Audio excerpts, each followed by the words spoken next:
What's going on, everyone? We are in Brooklyn, New York, here for something new and exciting for you guys. We're actually in Queens. What's going on, everyone? We're in Queens. We're one block into Queens. We're in Queens, one block in New York, and we have something exciting for you today because we're here with the man, the myth, the Dundada himself, Craig Johnson II.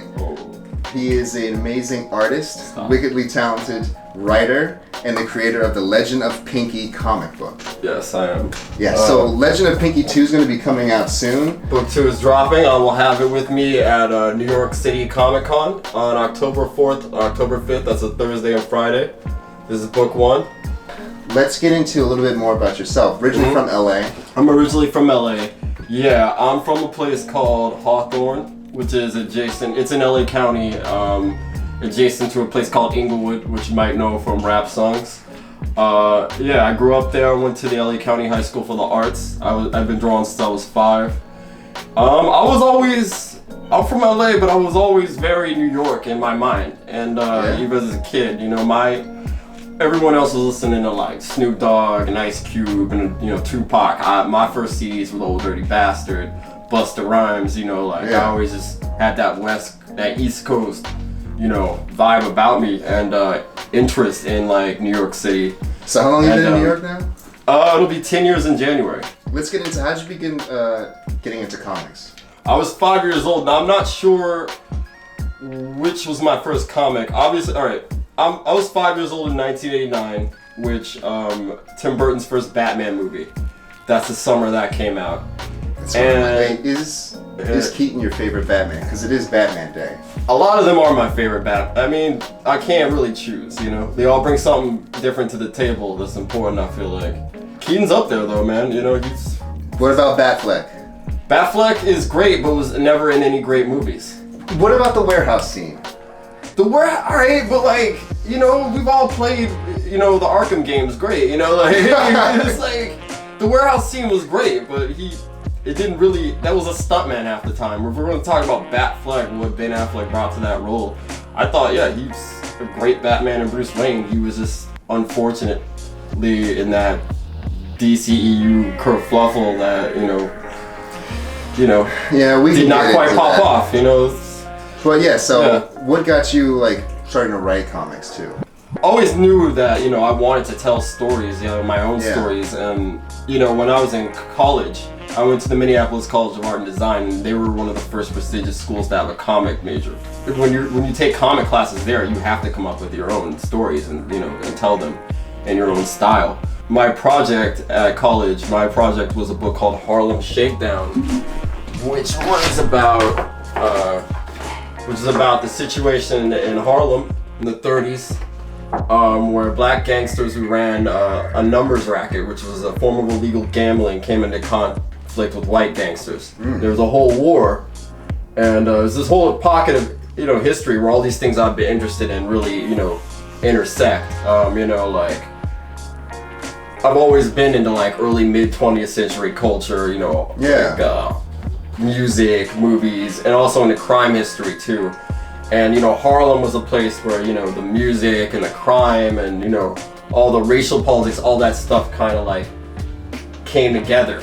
You had black people doing all this music and poetry and writing and art that was being looked at. You had white people going up there and spending money and patronizing all this, but also kind of infiltrating, controlling a lot of these clubs and everything. And it was just a really interesting time. So my book is loosely based on that history. If you've ever seen that movie Hoodlum with Lawrence Fishburne about Bumpy Johnson, I had a main character who's very loosely based on Bumpy Johnson. They're from the same place, they're in the same position, but they're not really the same guy. This character Charlie, who's when I was reading it, I almost got vibes from the Public Enemies with Johnny Depp. Yeah, there's a lot. Is that similar or no? Okay, Public Enemies. Okay. My book is set during Prohibition, and that's the mob, that's urban. Okay. Public Enemies is what happened just after Prohibition ended, you had, and the Depression had really set in. Okay. You had all these rural gangsters, these bank robbers, these independent bank robbers that sprang up out of places like Indiana, where John Dillinger was from, Bonnie and Clyde, they were from outside Dallas, you know, like it just, that, a lot of those people had mob connections, especially Dillinger, you know, they worked in mobs, but they were just these free roaming kind of hicks who ran around the country robbing banks. Yeah. That's basically your two, that's your two breed of like 20s, 30s gangster. You know, you have your mobsters like Al Capone, and then you got the bank robbers like John Dillinger. Yeah. You know? Yeah, so like this loosely like was, you could say, a prequel to Legend of Pinky? Or? The Legend of Pinky is a prequel to this. Okay. This takes place, I'm gonna redo this after Legend of Pinky when I'm at the height of my powers. I was really green, I did this when I was in college just learning. But this takes place from about 1931 to 1932. The Legend of Pinky takes place in the fall of 1928. And Charlie is a supporting character. He was the main character in Harlem Shakedown. Okay. And we have a character, Pinky, here. He's this Jewish kid from the Lower East Side, based on one of my best friends, actually. A lot of his character traits. He spends a lot of his time up in Harlem, chasing black girls, going to jazz clubs, and this is where he meets Mad Charlie. And in book 2, we're gonna meet a character who really, you're kind of wondering when you read book 1 sometimes, okay, so why are we following both these guys? What do they have to do with each other? I was reading, I was like, what are Charlie's intentions? Right. You know, like. Right. In book 2, all that's going to be answered. We're going to meet a character named Rex. Now, Rex Dugan is one of the most famous men in town. He's a celebrity Irish gangster. Pinky meets him by chance in a club. They figure out they both know Mad Charlie. Rex is very close to Mad Charlie. They both went to Sing Sing together. And Rex fronted the money for Charlie to, you know, become what he has in Harlem, and he's very much behind him. And he strikes up a friendship with Pinky because they have a lot of, you know, obvious things in common, partying, you know, common friends, all that stuff. And their fates become entwined through Rex's actions and through partnership with Rex. And we're gonna see the parallel of like how their criminal careers play out differently, Pinky and Charlie, throughout the book. So expect in book 2, you're gonna see a lot more Charlie, and a lot more of this character, Yetta, who was the labor union activist from the Lower East Side. Pinky's gang, the Goldman gang, he's a gunman for this guy, Lump Goldman, who's a labor racketeer. And what they do is, labor racketeering, they interfere a lot with, you know, with workers' strikes and union stuff. Yeah. You know, and they go in and they just play everyone against each other, and then they just dip, and they collect a bunch of money from this shit. So she is basically going to start taking action against them to protect her union.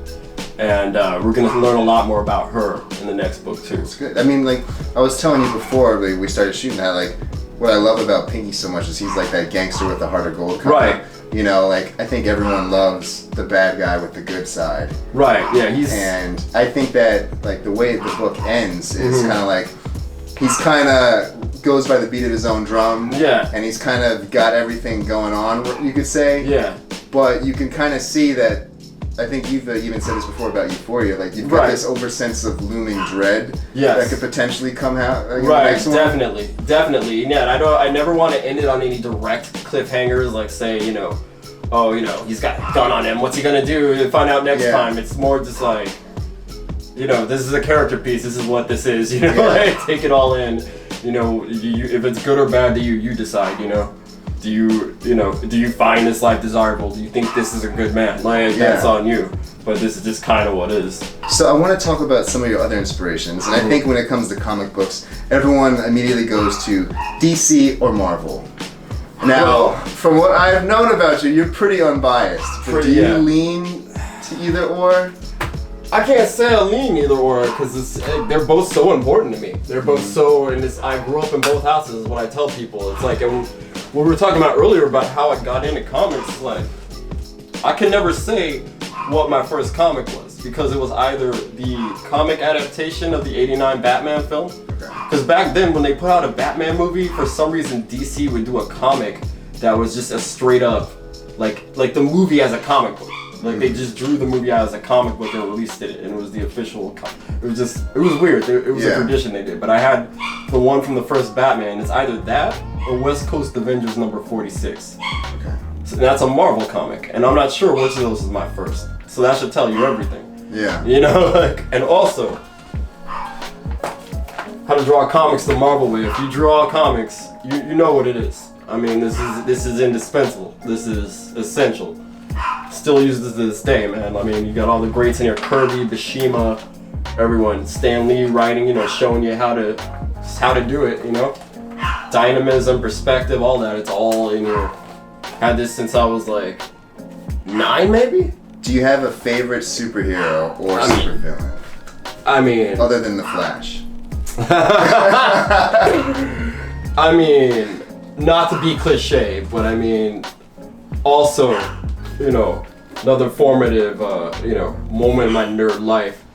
On my 10th birthday, my parents took me to the Warner Brothers store, and I got a copy of The Killing Joke, and that made me understand so early, like, the potential of, like, the characters of the Batman and the Joker, Yeah. It's all in this book. And this book is just such a huge influence on me, art-wise, storytelling-wise. Alan Moore's still my favorite writer in comics. And a friend of mine actually gave me this Absolute edition last Christmas, I think.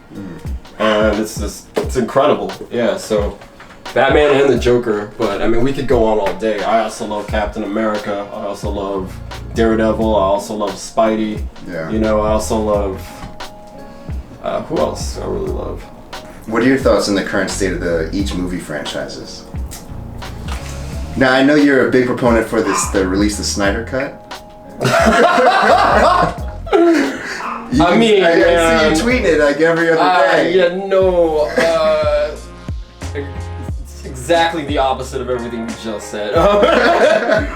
But I mean, it's funny, man. Like I love Man of Steel. Yeah. But even then, Man of Steel is dodgy ground. It's a movie I love, but I know I can't really recommend to normal people. Yeah. And to trust him with the whole works off the strength of that was a bum decision looking back, man. Like it was, and it was the whole domino effect. But visually. Visually he is amazing. I mean, I could watch the opening credits of I Watchmen. could put the opening credits of Watchmen on loop for the rest of my life. Yeah. And just watch that and be good. That shit. The stuff is amazing. He's a great visual guy, but he can't tell a story to save his life. It said story by Zack Snyder on Wonder Woman. I mean, all right. I'm sure he was like, hey, put Batman in there, So like now with the current state of Marvel, it just feels like they're about to just take over everything, especially by adding in TV, movies. I mean, I think they're almost doing too much. Like, I mean, everything they do is at least watchable, and that's why I'm always on the side of Disney, Marvel in any argument. If they don't always take risks, they always deliver quality, man. But like, you're looking out there and it's just like, man, okay, all these Disney Plus shows in now, it's like they're gonna give everyone a series? Yeah. Wow. She-Hulk. I mean, I love She-Hulk, but like, wow, bro, like. Yeah, they're going all out. They're just doing it. They're just feeling themselves. I mean, they just released the most successful film of all time. Yeah. I mean, they're definitely feeling themselves. Is there anyone that you want to see cast like in the upcoming films? Do you have a dream casting or anything? You know what? I would like Paul Dano to be the Riddler. Okay. I think he'd be a real good Riddler. I think my version of the Riddler is very nerdy. He's like very nerdy, very naturally unappealing person, but like with a certain level of charisma and smarts. Yeah. And I think Paul Dano nailed the shit out of that. Yeah. What about Keanu? Keanu as the Silver Surfer, I would rejoice in. Yes. Completely. That would make my day. I mean, from all the casting rumblings I'm hearing about Fantastic Four, the guy from the Quiet Place, Krasinski. Krasinski as Reed and his wife Emily Blunt. Yeah, they both have history with Marvel. He was supposed to be Captain America. She was supposed to be Black Widow. Yeah. And man, if I woke up and it was Krasinski is Mr. Fantastic, Emily Blunt is Sue, Keanu is a Surfer, Viggo Mortensen is Doom. Yeah. Now we're talking about Liam Neeson as Galactus. I mean, I'd be all for all of that. Yeah. Yeah, for sure. That would be incredible. I think the Surfer is the role Keanu was born to play, though. I mean, he's got the vibes. He's got the total vibes. It's the alien messiah, like. Yeah. Who else? Like, you know, if they put him, actually, I was talking to a friend of mine, and he thought he'd be a good read too. I could see. Oh no! Actually, no. I saw replicas. Did you see replicas? You just don't buy him as a scientist. Yeah, he plays a doctor and a scientist, you know, and he's trying to create these clones, and he's there like, okay. See, I like that. I think that would be great. You're like, this guy does not know like whatever. I like that, man, because a lot of genius people are like spacey like that, you know, and I think. That would add a nice dynamic if we had like this Doom that was just angry and impatient and arrogant, and then like Reed was just like, hey man, you know, like, and just pissing Doom off more and more, you know, like that would be so great, man. Like, watch replicas and then come back to me. Yeah, man. With that assessment. I mean, yeah, I haven't really watched the movie where he played a scientist since Cold Fusion. And I have not watched Cold Fusion since the first time I watched it some 20 years ago. My last question is, if you could have anyone play the roles of your characters in a movie, who would they be? Oh, well, definitely Ezra Miller for Pinky. Oh, yo, I love Ezra Miller. Definitely, for me, definitely, he would nail it. Mad Charlie, I think Anthony Mackie would be a good Mad Charlie. I can see that. Anthony Mackie would be a great Mad Charlie, actually. Who else? Yetta. Who'd be a good Yetta? Ali Shawkat, maybe? Okay. Yeah. Alright, so Ezra, if you're watching this, please help us create this. I actually met him a few times. I know him. Oh, yeah. He's a former friend of mine. The Lower East Side. Yeah. This was some time ago. Yeah, you meet a lot of actors on the Lower East Side. Yeah. I meet a lot, like, specifically I would care about and know who they are, like when the Nick first came on. Yeah. And the Black Doctor from the Andre Holland. Yeah. He just walked into this bar and I just fangirled out on him, and like no one else knew who he was. I love the Nick. No one else knew who he was, but like, he just came in the bar. I was like, bro, like. And you're gonna be at Comicon on October 4th and October 5th. I will be at Pronto Comics. They're a great local indie publisher. I share table space with them every year. If you find Pronto Comics booth, I'll be Thursday, October 4th, and the Friday, October 5th. I will be there all day, both days. Right. Signing copies of The Legend of Pinky, selling prints, fan art, all kind of stuff. So yeah. Awesome. Thank you, Craig, for joining us, and thank you guys for watching. Till the next time, we'll see you soon.